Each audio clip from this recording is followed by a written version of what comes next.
I, 35M, have been struggling with whether to post this, but I really need outside perspective. This is about my sister Claire, 38F, and how she betrayed me in the worst possible way. For background, Claire and I grew up very close. Our parents had a messy divorce when I was 12 and she was 15, and we basically helped each other survive that period. Our dad cheated on our mom with his secretary, classic, I know, and moved across the country with her. Mom fell into depression and started drinking heavily, so Claire and I had to take care of each other. I got my first job at 16 just to help pay bills, and Claire postponed college for a year to work full-time and help Mom get into rehab. Mom eventually got better, but those years really bonded Claire and me. We promised we'd always have each other's backs. She was there for me through college, my first heartbreak, everything. When I struggled with anxiety after Dad left, she was the one who convinced me to try therapy. I used to tell her everything about my sessions because I trusted her completely. 8 years ago, Claire started working at this big marketing firm in the city. She was excited about finally landing her dream job after years of doing whatever work she could find to help support our family. About 6 months into her new job, she called me saying she'd met the perfect woman for me. That's how I met Lisa, 33F. Lisa was ambitious, smart, and beautiful. She worked in the same department as Claire and they'd become good friends. Claire insisted we'd be perfect together because Lisa was family-oriented just like me. The first time we met for coffee, Lisa and I talked for hours. She came from a big family and said she wanted the same thing, a stable home, kids, the whole package. We dated for a year before getting married. Claire was my best woman at the wedding, and she cried more than anyone during the ceremony. The first 5 years were amazing. We had Tom, 6M, 2 years into our marriage, and then Emma, 4F, 2 years after that. Lisa was a great mom initially, always planning fun activities for the weekends and making time for family dinners. Everything changed when Lisa got promoted to VP of Marketing 2 years ago. The job required a lot of travel. She'd be gone Monday through Thursday most weeks. I supported her because it was a huge opportunity, and I could handle things at home since I work as a software developer remotely. The kids were sad about seeing less of their mom, but we made it work. We'd do video calls every night, and Lisa would try to make the weekends special. But about a year ago, Lisa started acting differently. She'd be too tired for family time on weekends, always on her phone, and would snap at me over small things. The kids noticed too. Tom would ask why mommy doesn't play with him anymore. I tried talking to her about it, but she'd say I was being too demanding and she needed to focus on her career. Then came the day I discovered her affair. I borrowed her laptop to check our joint account since mine was updating, and her email was open. There were hundreds of messages between her and her boss James, intimate details, hotel reservations, plans for their future together. When I confronted her, she wasn't even sorry. She just said I've outgrown this life and that she wanted a divorce. I was blindsided but tried to keep things civil for the kids. We agreed to 50-50 custody initially. The divorce proceedings started, and I thought we'd work everything out like adults. Then Lisa suddenly filed for full custody, claiming I was emotionally unstable and too focused on work to properly care for the kids. It made no sense. I'd been the primary caregiver for 2 years while she was traveling. The custody hearing was a nightmare. Lisa's lawyer presented evidence that made me look horrible. There were photos of Tom crying after falling off his bike, presented as me making him cry. Screenshots of work emails where I mentioned being tired, like any parent, twisted to make it seem like I couldn't handle the kids. Even old text messages to Claire about my therapy sessions from years ago, manipulated to make me look mentally unstable. The judge ruled in Lisa's favor. I now only get my kids every other weekend. Do you know how hard it is to go from tucking your kids in every night to seeing them 4 days a month? Tom keeps asking when he can come home, and Emma cried last time I had to drop them back at Lisa's. I've been fighting depression but trying to stay strong for them. Yesterday, my brother Rob, 40M, came to my house looking really upset. He said he'd overheard Claire on the phone with Lisa, and he couldn't keep quiet anymore. Claire had been helping Lisa build a case against me for months. She was the one who took those photos out of context, provided those old therapy conversations, and even helped create fake email threads showing me admitting I couldn't handle the kids. I confronted Claire immediately. She tried to deny it at first, but then broke down crying and admitted everything. Apparently, Lisa had promised her the position of senior marketing director, a job Claire had been wanting for years. Claire claimed she didn't think it would hurt the kids much since I'd still get to see them sometimes, and this was her one chance at her dream career. I lost it completely. I told her she was dead to me, that she'd betrayed not just me but also her niece and nephew who adored her. She kept crying and offering to help fix things, but I kicked her out and told her never to contact me or my kids again. Now my parents and several relatives are blowing up my phone saying I'm being too harsh. Mom says Claire made a mistake but she's still family and I should forgive her. Even Rob, who told me the truth, thinks I should give her another chance once I calm down. But I don't think I'm wrong here. Claire knew exactly what she was doing.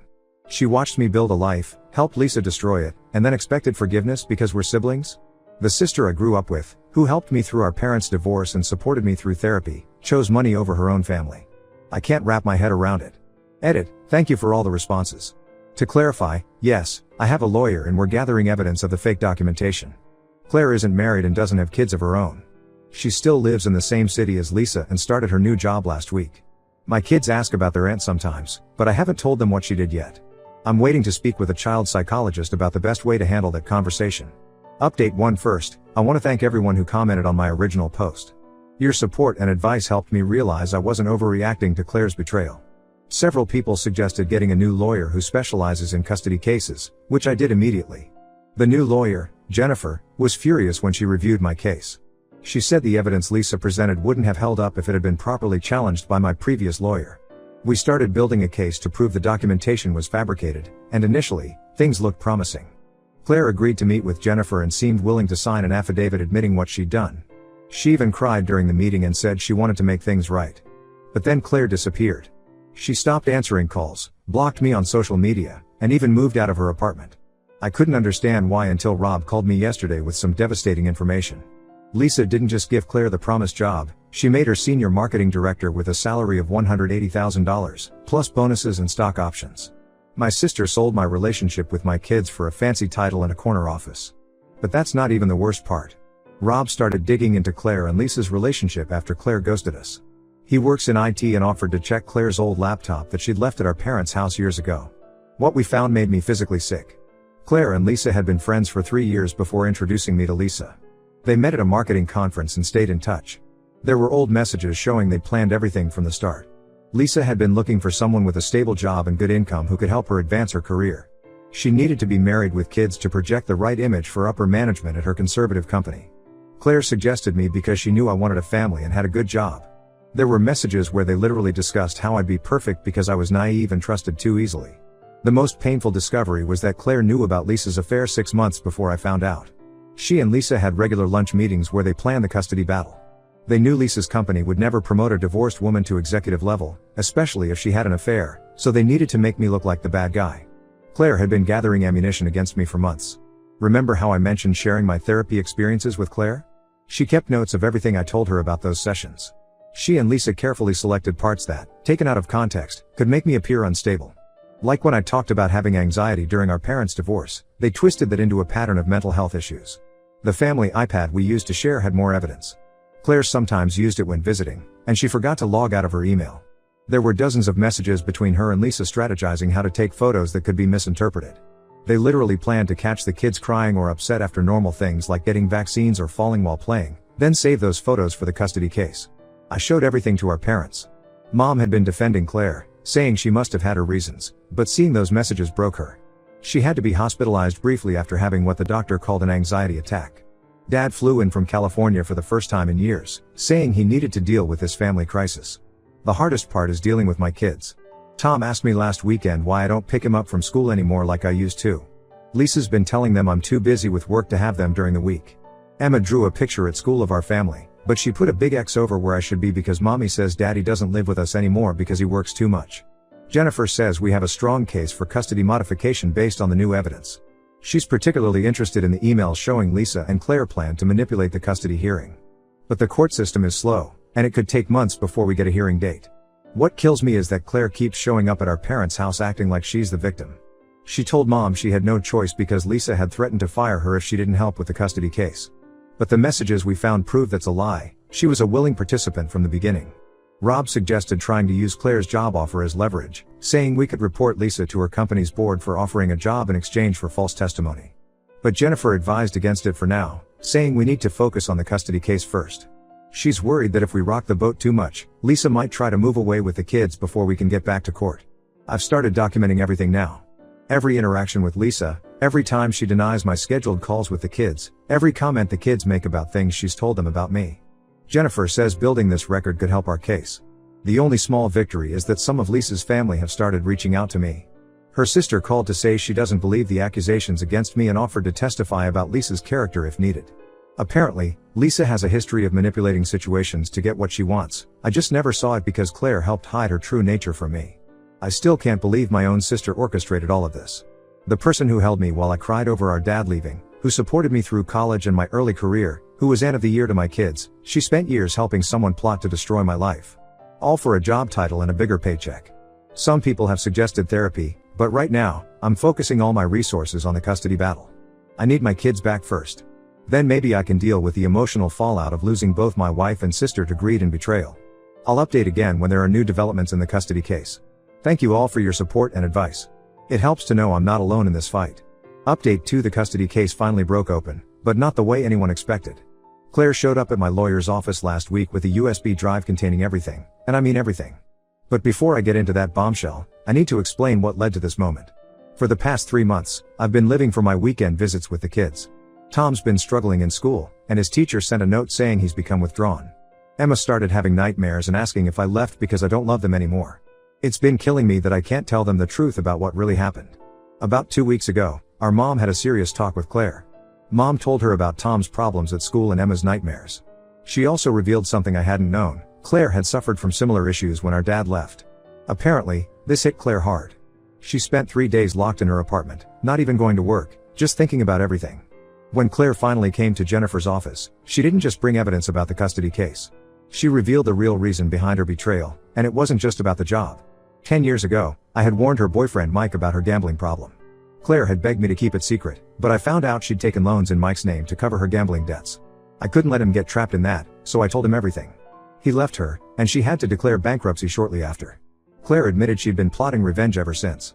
When Lisa approached her 3 years ago about finding someone to marry temporarily, Claire immediately thought of me. She'd been carrying that resentment for 7 years at that point, and here was a perfect chance to make me understand how it felt to lose everything. The evidence she provided was extensive. She documented everything, probably as insurance against Lisa. There were recorded conversations where Lisa admitted she never planned to stay married, emails planning how to manipulate the custody hearing, and even spreadsheets tracking every photo and piece of evidence they manufactured.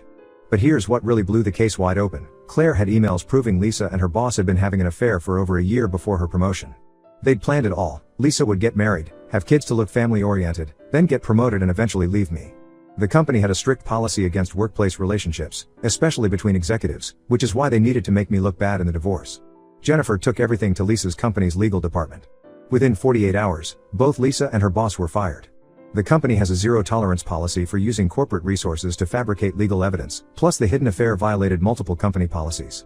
Lisa lost her job, her boyfriend, and her reputation in one day. The evidence about the affair also revealed something that made me sick. Lisa had used company funds to pay for their hotel meetings, disguising them as business trips. That's federal fraud. The company is pressing charges, and Lisa's facing potential legal consequences beyond just losing her job. Claire's life imploded too. She lost her fancy new job once the company discovered she'd helped fabricate evidence. She's also facing potential legal consequences for her part in providing false evidence to the court. But honestly, I don't even care about her punishment anymore. I just want my kids back. Jennifer filed an emergency motion for custody modification based on the new evidence. We have a court date next week. She says with the proof that Lisa and Claire deliberately fabricated evidence, plus Lisa's current legal troubles, we have a very strong case for primary custody. The worst part of all this is that Claire's revenge plan worked better than she ever imagined. She didn't just hurt me, she hurt 2 innocent kids who adore their aunt. Tom asked about her yesterday during our video call, wondering why Aunt Claire doesn't come to his soccer games anymore. I still don't know how to explain any of this to them. Our extended family is in shambles. Mom can barely look at Claire now that she knows the truth about the gambling and the revenge plot. Dad, who usually stays out of our lives, actually called to say he's ashamed of Claire. Even Rob, who initially thought I should forgive her, hasn't spoken to her since learning about her decade-long revenge scheme. I'll update again after the custody hearing. Right now, I'm just trying to stay focused on what matters, getting my kids back and helping them heal from all this chaos. One thing's certain, some betrayals cut too deep for forgiveness, no matter how much history you share with someone. Update 3: The dust has finally settled, and I can say with certainty that this chapter of our lives is over. The custody hearing went exactly as Jennifer predicted. The judge was furious about the fabricated evidence from the first hearing. After reviewing everything Claire provided, plus additional evidence from Lisa's company about the fraudulent business trips, the court granted me primary custody. Lisa now gets supervised visits every other weekend. The transition hasn't been easy. Tom and Emma were confused and upset about the sudden changes. We hired Dr. Marcus, a child psychologist who specializes in divorce cases, to help them process everything. He suggested telling them the truth in age-appropriate ways. We explained that Mommy and Aunt Claire did some dishonest things that made it hard for Daddy to see them, but now the truth had come out. Tom took it especially hard. He's angry at Lisa and refuses to go to the supervised visits sometimes. Emma is still too young to fully understand, but she's been having separation anxiety when I drop her at school. Dr. Marcus says this is normal and we need to be patient while they adjust. Lisa's life has completely fallen apart. The fraud charges from her company led to a 6-month suspended sentence and hefty fines. She lost her professional licenses and can't work in marketing anymore. Last I heard, she moved back in with her parents in Ohio. Her boyfriend/former boss threw her under the bus during the company investigation to save himself, though he still got fired. Claire's facing her own consequences. She lost her job and her professional reputation. The legal community in our city knows she helped fabricate evidence for a custody case, so no marketing firm will touch her. She's working as a waitress now, quite a fall from her corner office and 6-figure salary. Last week, Claire showed up at my house unannounced. She looked terrible, like she hadn't slept in days. She broke down on my porch, crying about how she's lost everything: her career, her family, her self-respect. She said she's starting gambling addiction treatment and wanted to make amends. I listened to her cry for 5 minutes, then told her one thing: you chose revenge over your niece and nephew's happiness. That's not something treatment can fix. Then I closed the door. Maybe that was harsh, but I thought about Tom's struggles in school and Emma's nightmares, and I couldn't find any forgiveness in my heart. Some relatives are still pushing for reconciliation, especially since Claire's trying to get help now.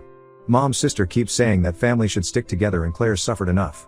But they weren't there when I had to explain to my kids why their aunt helped take them away from me. Some things you just can't come back from. My focus now is on rebuilding our lives. I've converted the home office into a playroom so the kids have their own space again. Tom's grades are improving, and Emma's starting to sleep through the night. We have a new routine: movie nights on Fridays, pancake breakfasts on Sundays, and daily feelings check-ins where they can talk about anything bothering them. Rob visits often and has become their favorite uncle. My parents are also more involved now, trying to make up for the void Claire left. We're slowly building a new normal, one that doesn't include the 2 women who tried to destroy our family. I've learned that sometimes the people who hurt you the most are the ones who know exactly where to stick the knife. But I've also learned that I'm stronger than I ever thought possible. My kids are what matter now, and I'll spend the rest of my life making sure they feel secure and loved, even if that means some family members stay permanently cut out of our lives.